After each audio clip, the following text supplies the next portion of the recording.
My parents took me out of school in second grade, and I'll never forgive them for what they took from me. When I was in second grade, I was thriving. Teachers told my parents I was ahead of my grade in reading, in math, in everything. I was a bright kid with a future. I loved learning. I was doing well.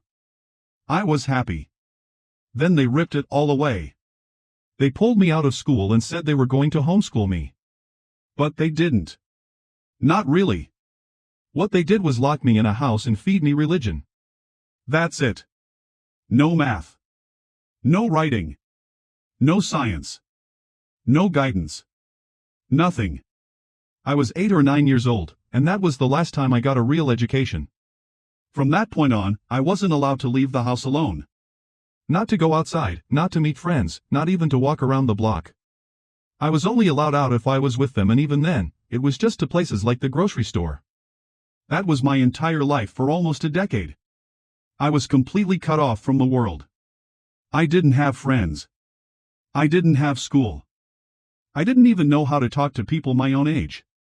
All I had was the internet. I'd sit on Discord just listening to people talk and laugh and have fun, wishing I could join in but too scared to speak. I didn't know how. I'd watch YouTubers hanging out with their friends, going to dinner, seeing movies, living normal lives, and I'd cry wondering what that felt like. We never went to restaurants. Never had real celebrations. Never made memories. I was just there.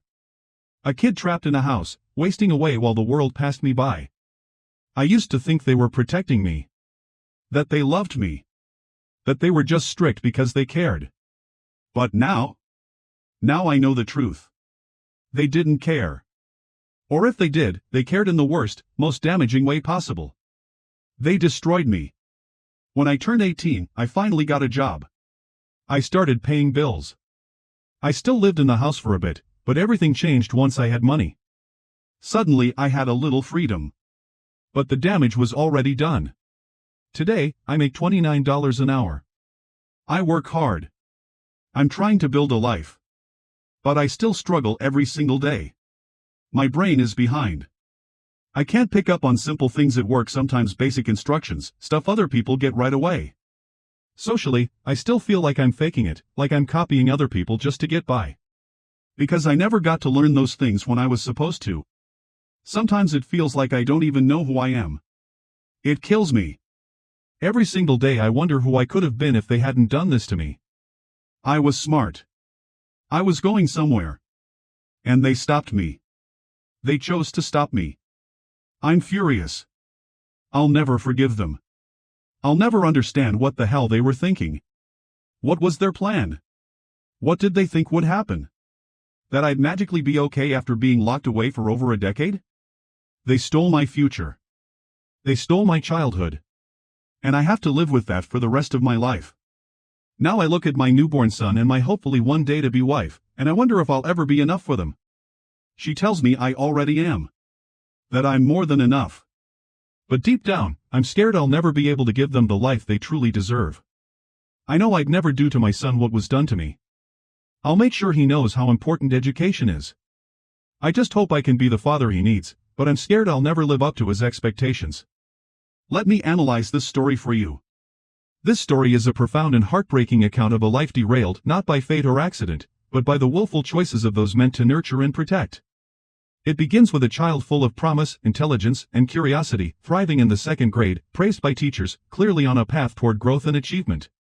There's no ambiguity in those early moments. The narrator was doing well, happy, eager to learn, socially and intellectually alive. And then, in one fateful decision, everything changed. Their parents pulled them out of school under the guise of homeschooling, but what followed wasn't education in any form. It was neglect masquerading as piety, control justified by faith. They were cut off, not just from school, but from the world itself. No social contact, no outings beyond errands under supervision, no friends, no birthdays, no joy. The isolation wasn't incidental, it was engineered. And it didn't last weeks or months. It lasted years.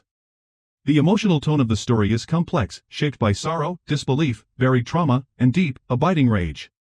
This isn't the kind of hurt that heals with time, it's the kind that calcifies, becomes part of the bones. The narrator doesn't just mourn what was taken, they are haunted by the person they might have become. Because what was stolen wasn't just knowledge, it was language, it was freedom, it was identity. They weren't just denied books and lessons, they were denied the mirror of peers, the rituals of growth, the thousand small interactions that teach a child how to be a person.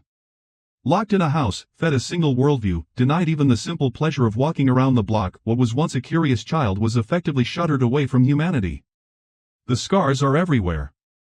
The narrator describes the constant effort required just to function in a world they were never prepared for. At work, they struggled to absorb instructions others take for granted.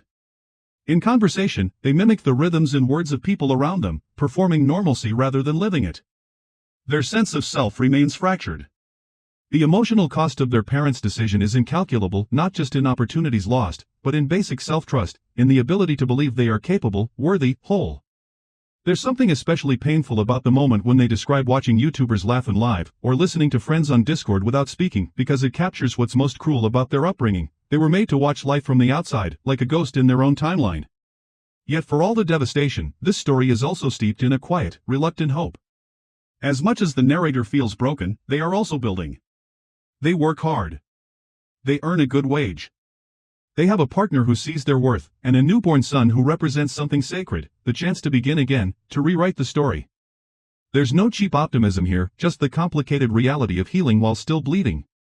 The narrator isn't naive about what's been lost, nor do they pretend to be free of fear. In fact, one of the most painful parts of the story is their doubt that they will be enough for their own child, that the damage they carry might limit the love they're able to give. But within that fear is a deeper truth. The fact that they are asking those questions at all is proof of their worth as a parent. They know what was done to them, and they vow, consciously, actively, with everything they have, to never repeat it. That's not just healing. That's heroism. At its core, this story is about the long, hard shadow of stolen childhood. It's about a system of control disguised as care, and about the quiet bravery it takes to claw your way back into life after being shut out for so long. But even more than that, it's about love, not the kind the narrator received, but the kind they now give. It's about the staggering courage it takes to raise a child while still raising yourself. To look into your son's eyes and promise him something you were never given: safety, freedom, respect. The narrator's journey is far from over, and their pain is still present. But so is their strength. And in telling this story, they aren't just processing the past, they're reclaiming it. They are refusing to be defined by what was done to them. And that, in the end, is a kind of freedom their parents never imagined they'd find.